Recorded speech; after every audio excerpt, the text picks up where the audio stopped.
आणि श्रोतृवर्गातील सर्व सन्माननीय, हा जो ध्वनिवर्धक आहे हा सहाय्यक असला पाहिजे, मध्यस्थ असला पाहिजे, अडथळा नको म्हणून तो आधी सुसंवादी करून घेतला.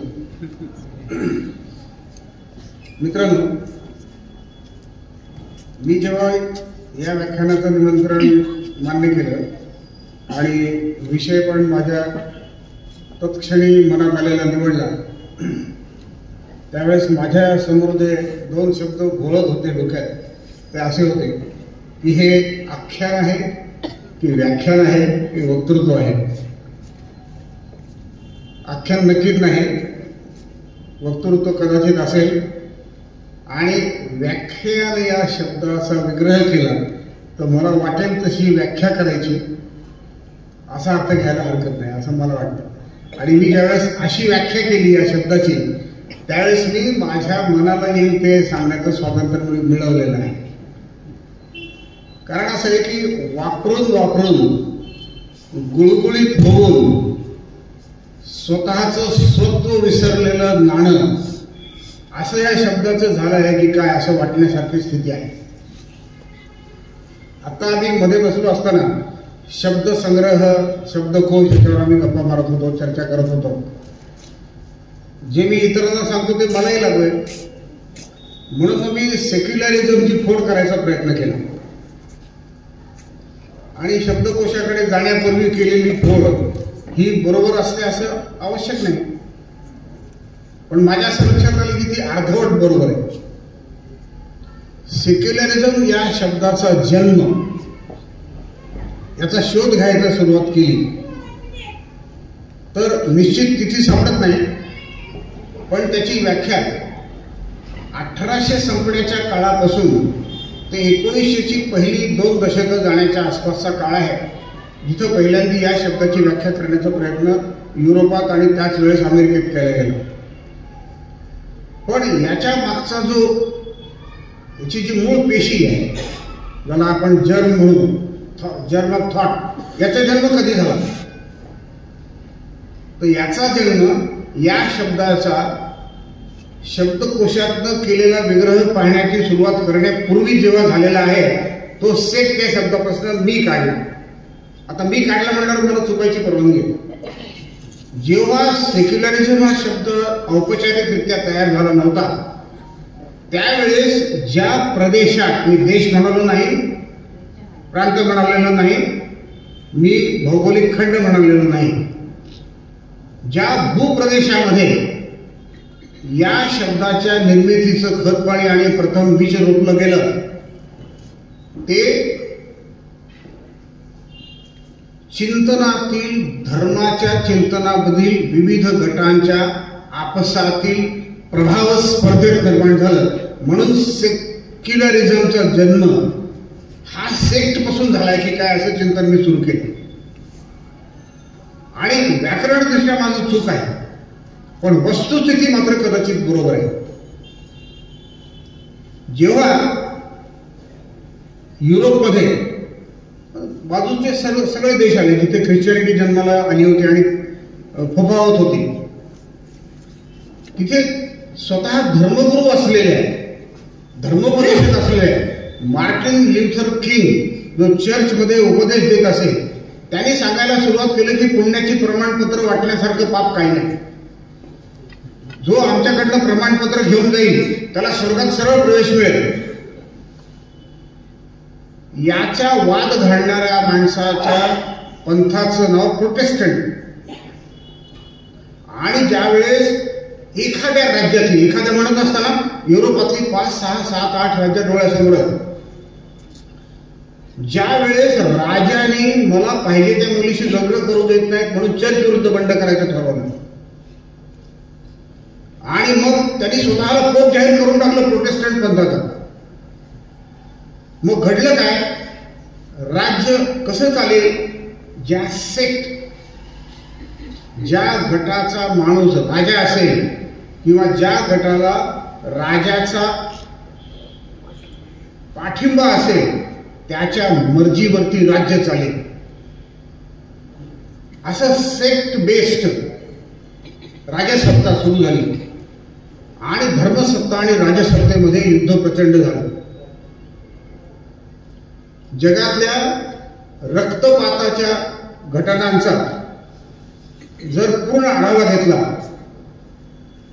तर विविध सेक्सच्या आधाराने केलेले रक्तपात हा इस्लामी रक्तपाताच्या पूर्वी युरोपात ख्रिश्चनांच्या 2 गटांनी आपसात केलेला रक्तपात आहे. हे किती चाललंय?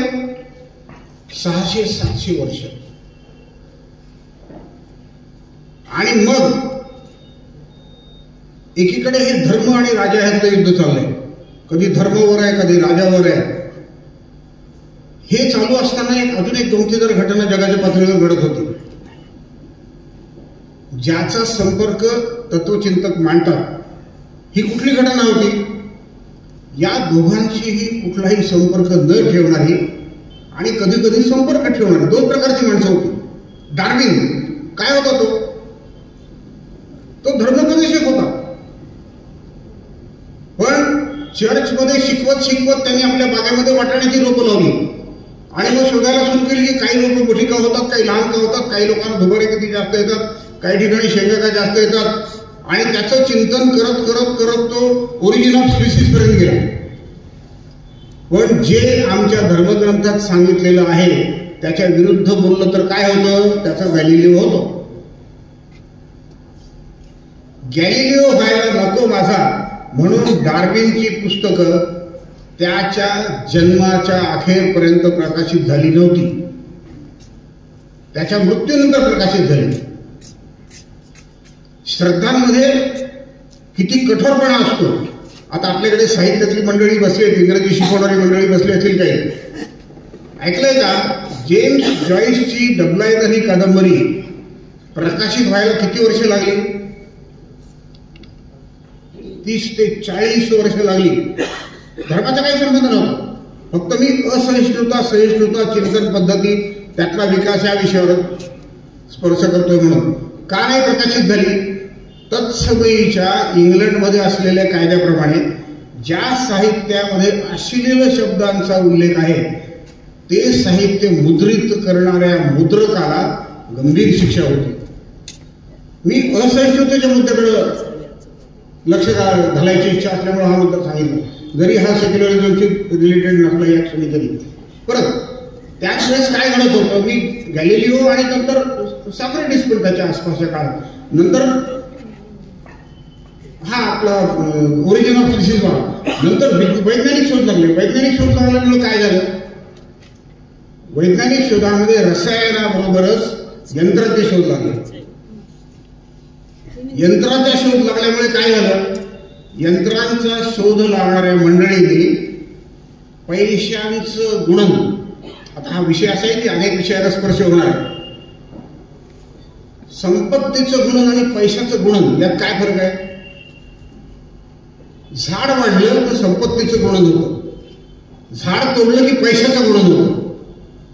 त्या झाडाचे पैसे होतात, त्या लाकडाचं जळण होतं, त्या लाकडाचं फर्निचर होतं, त्याची खेळणी होतात, अनेक वस्तू होतात, रथ तयार होतो, काही होतं. पैशाचं गुणन करण्याची व्यवस्था वैज्ञानिक शोधांमुळं, यंत्राच्या शोधामुळे लागली. आणि यंत्राचा शोध घेणारा हा युरोप हा तत्क्षणी कमर्शियली रिच, व्यापारी समृद्धीकडे झुकला. आता बघा प्रवास कसा व्हायला लागला. एकीकडे राजा आणि धर्म यातला वाद चाललेला आहे, दुसरीकडे समाजातला एक घटक वैज्ञानिक शोध लावून आर्थिक म्हणजे पैशाच्या दृष्टिकोनातून समृद्धीकडे वळलाय.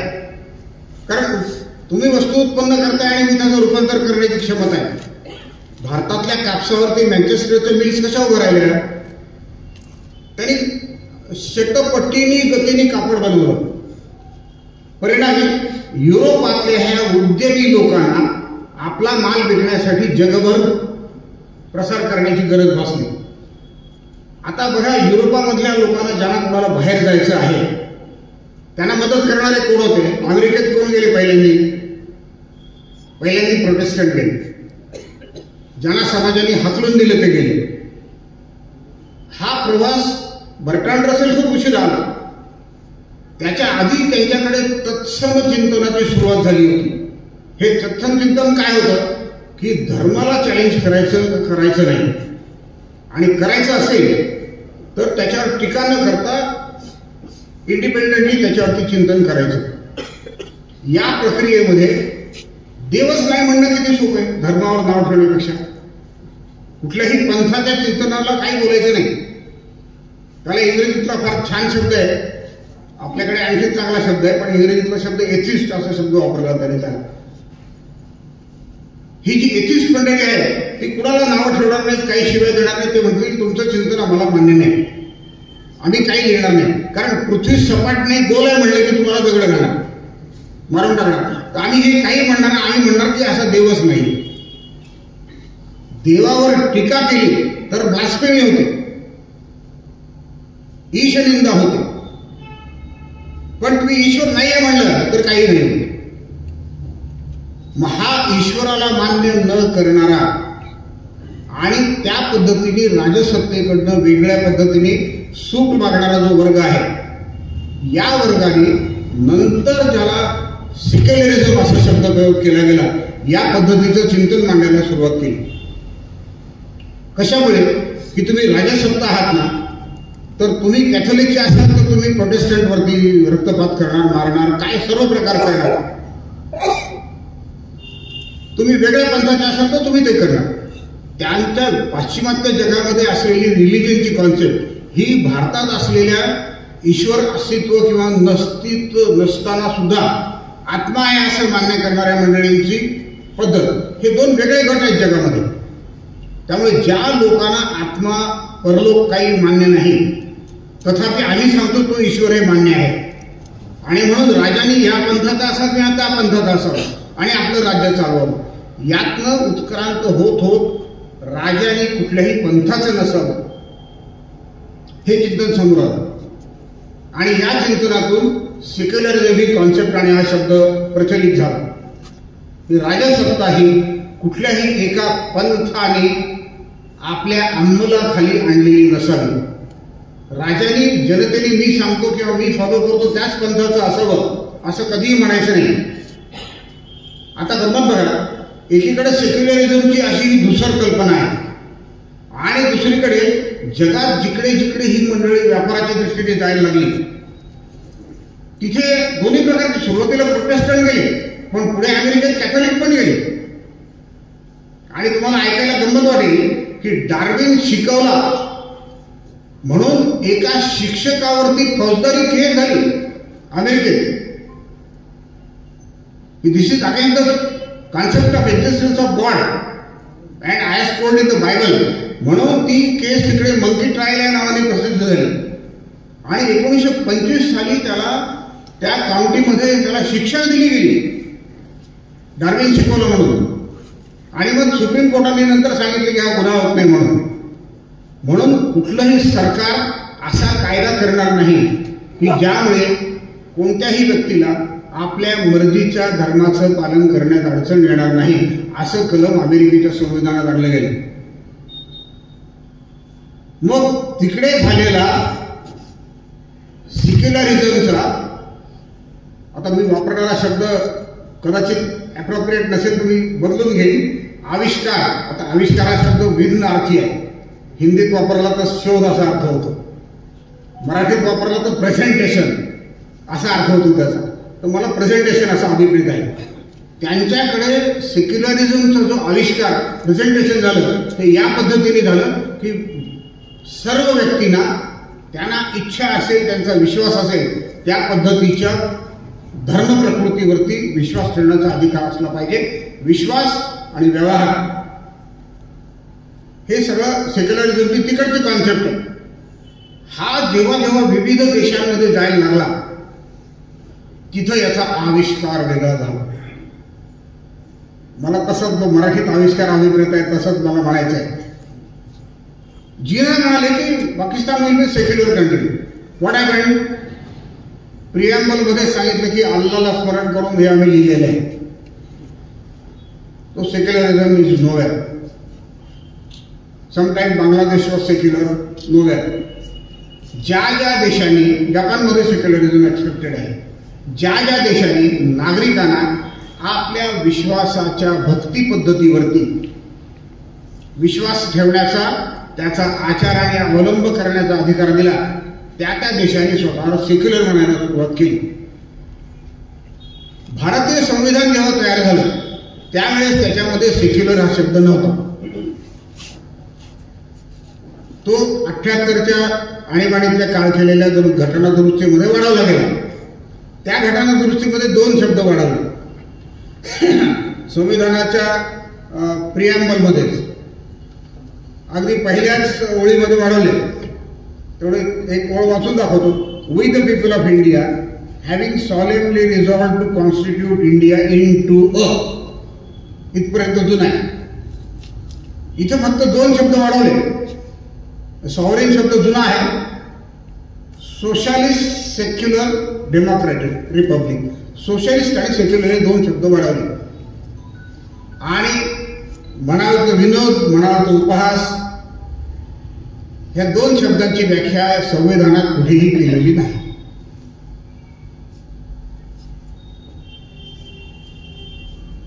सोशलिस्ट या शब्दाचा उच्चार केला पहिल्यांदा कोण आठवतं? मार्क्स ना. ज्याला आम्ही कम्युनिझम म्हणतो त्याला सगळ्यात जास्त सोशलिस्ट म्हणतो. मार्क्स धर्माबद्दल काय म्हणतो? अफूची गोळी आहे म्हणतो. ती घ्यायची नाही ना. म्हणजे आम्हाला धर्मविरुद्ध राज्य बनवायचं अशी कल्पना आहे का? बाबासाहेबांना पण कुणी असं म्हणत नाही की त्यांना धर्मविरोधी संविधान पाहिजे होतं. ते स्वतः धर्माच्या अस्तित्वाविरुद्ध होते. बाबासाहेब एथिस्ट होते असं कोणी म्हणतंय का? निश्चितपणे नाही. त्यांचा आयुष्यभराचा आचार लक्षात घेता त्यांनी ईश्वराचं अस्तित्व अमान्य केलं असं कुठेही घडलेलं नाही. बाबासाहेबांनी बुद्ध धर्माचा स्वीकार का केला याबद्दल मला असे अभिव्यक्ती करायला मिळाली की मुद्दा मी इथं उद्धृत करतो की असा चिंतन पंथ, असा धर्मपंथ, असा भक्तिपंथ की ज्यामध्ये कुठेही संविधानातला समता, बंधुभाव या 2 तत्वांशी कणभरही प्रतारणा नाही असा पंथ त्यांना हवा होता. म्हणून त्यांनी बुद्ध धर्म स्वीकारला होता. म्हणून संविधान निर्मात्यांना हा शब्द अभिप्रेत होता का असा प्रश्न विचारला तर ज्याचं उत्तर मिळणारच नाही. नकारात्मक उत्तर देऊ शकतो आपण, पण सकारात्मक उत्तर यायला कितीशे वर्ष लागतील माहिती नाही असा हा शब्द यात घातलेला आहे. आता पुढचा शब्द सेक्युलरिझम. हा इथं अभिप्रेत असलेला सेक्युलरिझम जो आहे तो कुठला सेक्युलरिझम आहे? युनायटेड स्टेट मधला आहे का युरोप मधला आहे का श्रीलंकेतला आहे का जपान मधला आहे? ज्या देशात गेल्यानंतर त्या शब्दाची व्याख्या बदलते अशा शब्दाची अभिव्याख्या काय करायची हे संविधानात लिहिलेलं नाही. मला एक मेडिसिन मधलं उदाहरण आठवलं म्हणून सांगतो. मला एका प्रकरणात सिझोफ्रेनियाचा अभ्यास करायची संधी मिळाली. तर तज्ज्ञांनी असे लिहिले की गावोगावी आणि देशोदेशी अशी व्याख्या वेगळी आहे. असं काहीतरी याचं झालंय. आम्हाला कुठला सेक्युलरिझम अभिप्रेत आहे आणि त्याचं एक उदाहरण मी संविधानाच्या दुरुस्तीवरून दाखवून देण्याचा प्रयत्न करणार आहे. पण त्या दुरुस्तीपूर्वी संविधानात काय काय अपेक्षित होतं हे जर पाहिलं तर आपल्याला कुठल्या प्रकारचं सेक्युलरिझम अपेक्षित आहे हे आपल्याला थोडीशी कल्पना येऊ शकते. हा शब्द संविधानात घालण्यापूर्वी आणि त्या सभेही केलेल्या दुरुस्त्या लक्षात घेण्यापूर्वी. हे बघा आपल्या संविधानामध्ये आर्टिकल 25 आहे. त्यात काय म्हणलंय?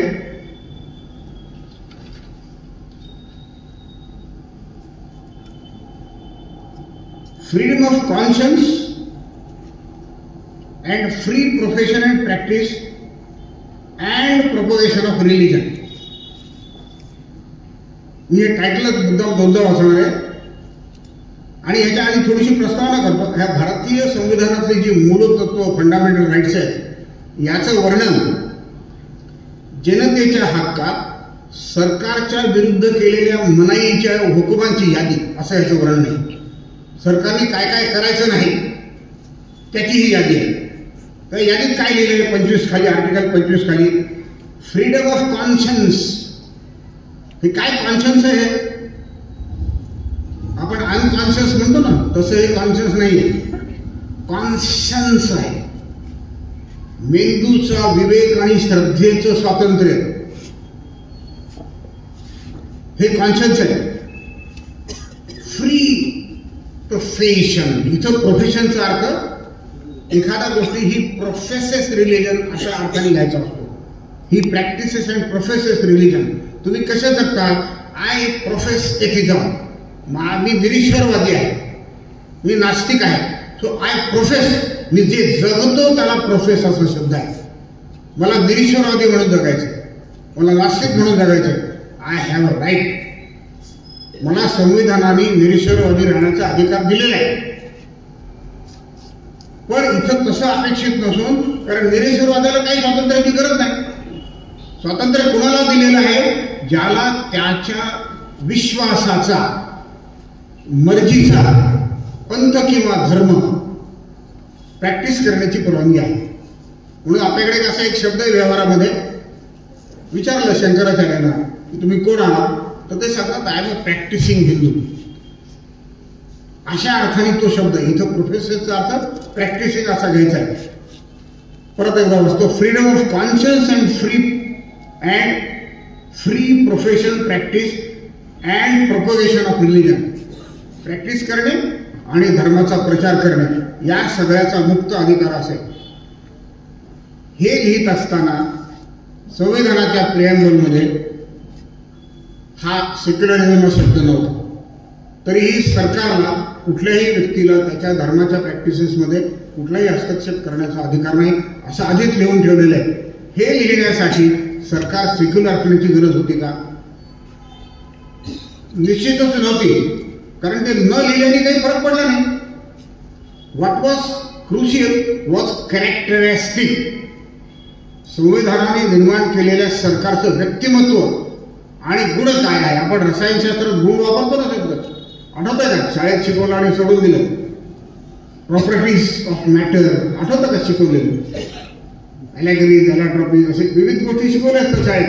त्याचे असे गुणधर्म की ज्या गुणधर्माशिवाय तो एलिमेंट किंवा ते रसायन अस्तित्वात नसतं. राज्य हे असं रसायन आहे की ज्याच्यामध्ये हा गुण नसेल तर या संविधानाने निर्माण केलेलं सरकार हे असणारच नाही, अशी याच्या मागची कल्पना आहे. मग याला मर्यादा काय आहेत? या मर्यादा समजल्याशिवाय खरा विश्वास, खरा धर्म हे कळणं अवघड आहे. म्हणजे स्पिरिच्युअलिटी शब्द आपण ऐकला ना, इथं कुठं स्पिरिच्युअलिटी येऊ शकते का? ती वगळली जाऊ शकते का? हे सगळं समजण्याची एक मॅग्निफाईंग लेन्स म्हणून पण आर्टिकल 25 कडे पाहिलं पाहिजे. बघा, पहिल्यांदा स्वातंत्र्य काय दिलंय? इच्छित स्वधर्म पालनाचे स्वातंत्र्य. तथापि यात काय काय नसणार आहे? तुम्हाला किती स्वातंत्र्य दिलं तरी खाली दिलेल्या यादींचा यात समावेश होत नाही. त्याच्यावर सरकारचं आधिपत्य असेल. या कुठल्या बाबी आहेत बघा, एक गंमत आहे.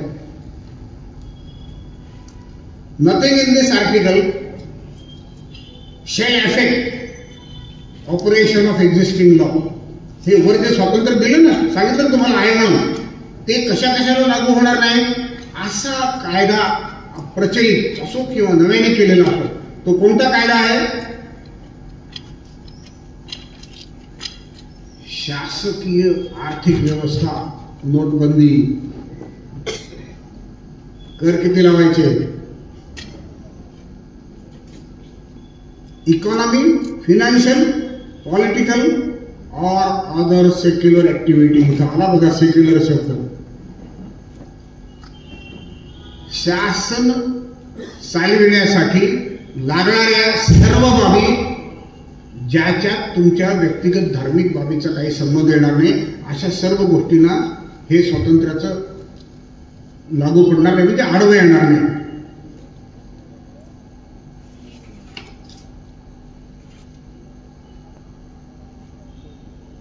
social welfare reform relating to religious institutions, it will not apply. Explanation, शिखांना कृपाण ठेवण्याचा अधिकार आहे. आणि जैन बुद्धिस्ट यांच्या काही पर्सनल प्रॅक्टिसेस होते तेवढे सेव्ह केलेले आहेत. याचा अर्थ काय? याचा न सांगितलेला पण गृहीत असलेला अर्थ जो सरळ सरळ तत्वज्ञानाकडे घेऊन जातो तो असा आहे की ऐहिक आणि पारलौकिक ज्या गोष्टी पारलौकिक आहेत, काय केल्याने पाप होईल, काय केल्याने माणूस स्वर्गात जाईल किंवा नरकात जाईल असतील ह्या दोन्ही गोष्टी, तर याबद्दलच्या कुठल्याही गोष्टीबद्दल ज्याचा सरकार चालवण्याची, सार्वजनिक स्वास्थ्याची, राष्ट्रीय सुरक्षेशी संबंध आहे अशा सगळ्याबद्दल कायदे करण्याचा अधिकार सरकारला आहे. आता परत इथं रिलिजनचा रेफरन्स आलेला आहे. रिलिजन म्हणजे काय? कुठेही व्याख्या केलेली नाही. ऑनरेबल सुप्रीम कोर्टासमोर हा विषय काही प्रकरणांमध्ये आला आणि त्याची व्याख्या त्यांनी अशी केली की मूलभूत नैतिकता आणि मूलभूत सद्गुणांशी धरून असलेला नित्य व्यवहार ठरवणारी विश्वास पद्धत म्हणजे धर्म आहे. हा रिलिजन आणि हिंदुइझम हा शब्द पाकिस्तानच्या पण सुप्रीम कोर्टासमोर आला व्याख्या करायला. त्यांनी काय म्हणलं की Hinduism is a way of life, जीवन पद्धती आहे, ज्याला आपण सगळे सांप्रदायिक असं म्हणतो ना. हा आमचा सांप्रदायिक धर्म आहे, काळानुकाल चालत आलेला आहे. Does it include marriage? Does it include number of children? Does it include succession? आता सक्सेशनची गंमत बघा ना की आपल्याकडे 2 ऋषींची 2 पुस्तकं होती, मिताक्षरा आणि दयाभागा. उत्तरेमध्ये हिंदूंचं सक्सेशन दयाभागात आहे, बंगालमध्ये. उरलेल्या हिंदुस्थानामध्ये मिताक्षराप्रमाणे. हिंदू सक्सेशन ऍक्ट केला 1955 आणि सगळ्यांचं सक्सेशन सेम केलं. कुठे धर्मावर अतिक्रमण झालं का? कुठे श्रद्धेवर अतिक्रमण झालं का? नाही. पण असं नाही का की आमचं कायदे मंडळ, आमचं सरकार हे सर्वच कायदे कुठलाही धर्म डोळ्यासमोर ठेवून करत नाही किंवा न ठेवता करतं. मी म्हणालो की ह्या दुरुस्तीनंतर एक झालेली अमेंडमेंट आहे जी या सेक्युलरिझमच्या तत्वाला कुठेतरी तडा देते का असं म्हणण्यासाठी आहे. बघा मी तेवढंच प्रोव्हिजन दाखवतो. आर्टिकल 30 मध्ये 1978 साली एक मजेशीर दुरुस्ती केली आणि असं म्हणता येईल की ही तरतूद सेक्युलरिझमची दुरुस्ती केल्यानंतर त्याच्या विरुद्ध जाणारी आहे का नाही असा प्रश्न पडला पाहिजे आणि नाही म्हणणं जड जाईल. बघा मी मुद्दाम हा आर्टिकल 30 वाचून दाखवणार आहे. गरज पडली तर मी मराठी हिंदीत पण सांगेन. ज्याला आपण इनोक्युअस म्हणतो ना, कुणाला इजा अपाय होणार नाही असं सबसेक्शन 1 आहे. सोपं आहे, काही त्याच्यावर कॉमेंट्री करण्याची गरज नाही. वाचतो तरी पण मी. All minorities whether based on religion or language shall have right to establish, administer educational institutions of their choice. सगळ्यांना माहिती आहे मायनॉरिटी इन्स्टिट्यूशन्स आहेत, विविध धर्मियांनी काढलेले आहेत. हिंदू मॅरेज ऍक्ट किंवा हिंदू सक्सेशन ऍक्टच्या व्याख्येमध्ये जरी जैन, शीख सगळे बसत असले तरी या सगळ्यांना आपल्या मर्जीला येईल अशी शिक्षण संस्था काढण्याची परवानगी आहे. कारण within themselves they are minority. तुम्हाला ऐकून गंमत वाटेल म्हणजे कारण सगळ्याच बातम्या लक्षात राहत नाहीत आणि मागच्या पिढीच्या आलेल्या नवीन पिढीला माहिती नाही. क्षणभर तुम्हाला हसू येईल. पंजाबामध्ये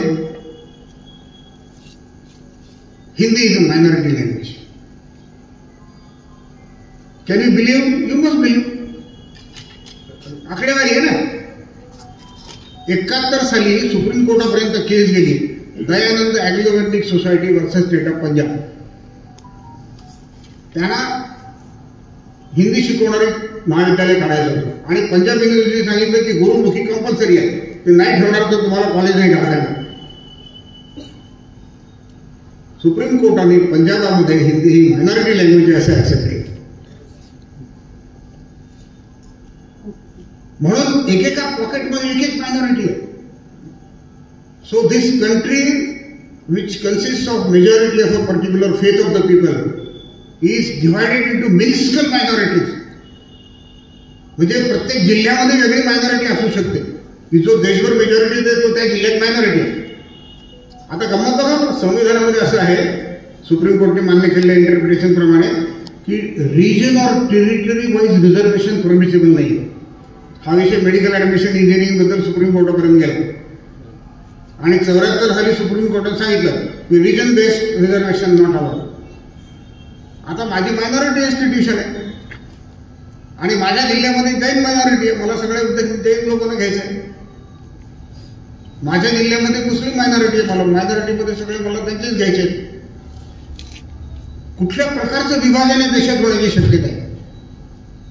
हे मी या कलमावर चर्चा करायची गरज नाही असं म्हणत असताना सुद्धा ही चर्चा केली, कारण त्याच्या पुढचं कलम खूप महत्वाचं आहे जे प्रिॲम्बलमध्ये सेक्युलरिझम शब्द आणल्यानंतर केलं. म्हणलं तर हे राक्षसी तरतूद आहे आणि मग ती त्या सेक्युलरिझम या शब्दाशी कुठं जुळवायची ते बघा. मी मुद्दाम वाचतो. इन मेकिंग एनी लॉ, कोणताही कायदा करत असताना, कुठला कायदा? एखाद्या शिक्षण संस्थेसाठी आम्हाला जमीन पाहिजे तो कायदा. In making any law providing for compulsory acquisition of property of an educational institution established and administered by minority referred to in clause 1, state shall ensure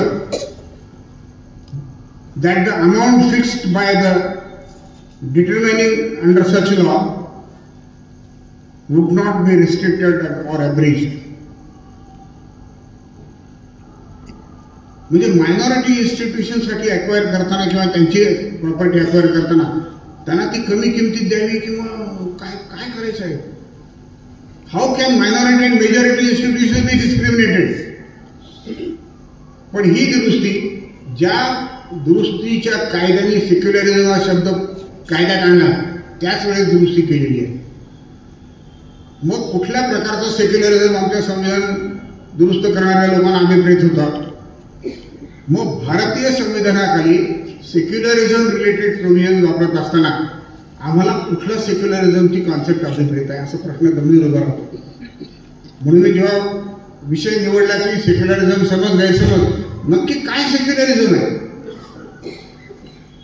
जर सर्व ऐहिक बाबी कायद्याच्या क्षेत्रात येत असतील तर पारलौकिक अस्तित्व किंवा पारलौकिक सुख, पारलौकिक मुक्तीच्या कल्पना या जर धर्माचा उद्देश असतील, जो आमचा सांप्रदायिक धर्म मान्य करतो, तर आमच्या उर्वरित कुठल्याही बाबतीत कायदा करण्याला सेक्युलरिझम या कॉन्सेप्टची आड येत नाही. तथापि ज्यांचा परलोकावर विश्वासच नाही, मी म्हणतो तोच देव खरा, तू म्हणतो तो देव नाही, असं म्हणणाऱ्यांच्या बाबतीत हा सेक्युलरिझमचा कॉन्सेप्ट काय करणार आहे?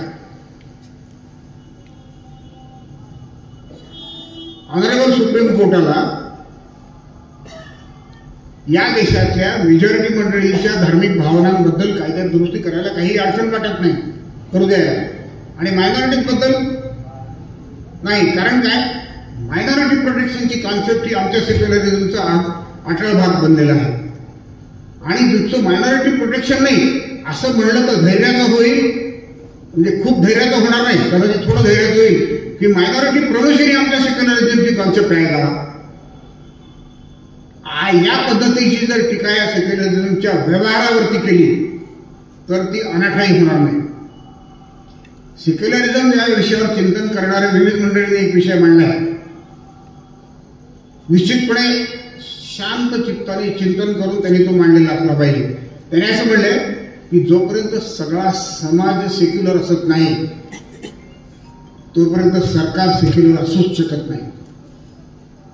समाजातल्या प्रत्येकाला असं वाटलं पाहिजे की मी आणि आमचं सरकार आम्ही धर्मनिरपेक्ष राहू.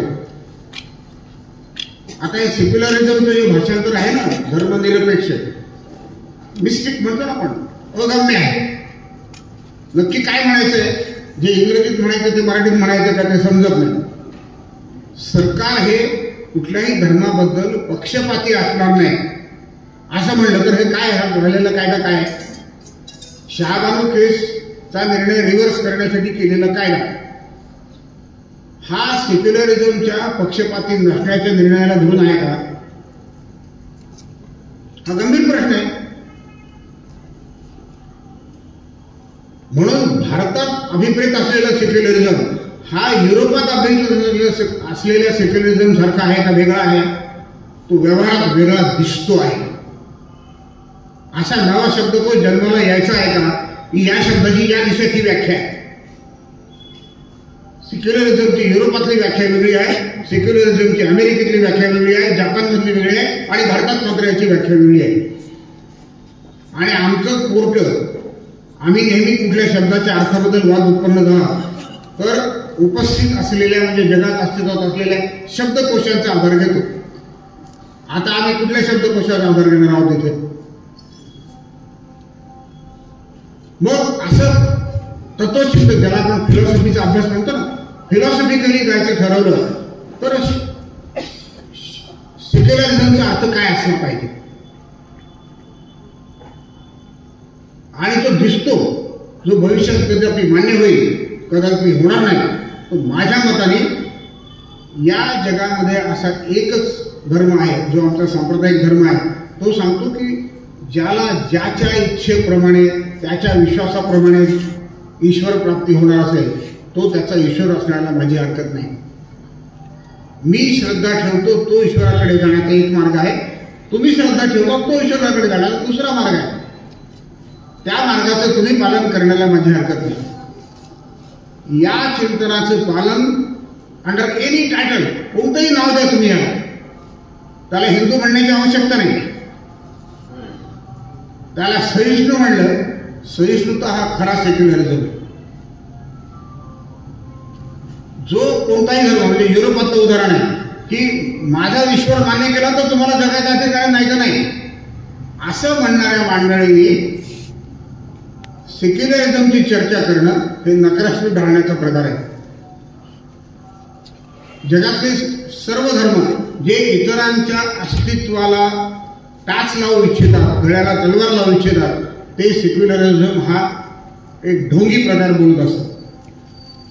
त्यामुळे सेक्युलरिझम या शब्दाचं जे चिंतन आहे हे केवळ सहिष्णू चिंतन या पद्धतीने बघावं असं माझं मत आहे. कारण ह्याच्यावर खूप खप झालाय. कॉन्स्टिट्यूशन असेंब्लीपर्यंत, म्हणजे संविधानाचा शब्द का नाही आला त्याच्या मागे इतिहास आहे, त्याच्यावर चर्चा झाली. आज असेंब्ली हाऊसेसमध्ये ज्या गुणवत्तेची, ज्या काळाची चर्चा होते, एवढी लघुत्तम चर्चा नाही झाली, प्रदीर्घ चर्चा झाली. 10-15 वक्त्यांनी आपले विचार मांडले, एकेका शब्दाला धरून चर्चा झाली की हा शब्द आम्हाला पाहिजे का नको आहे.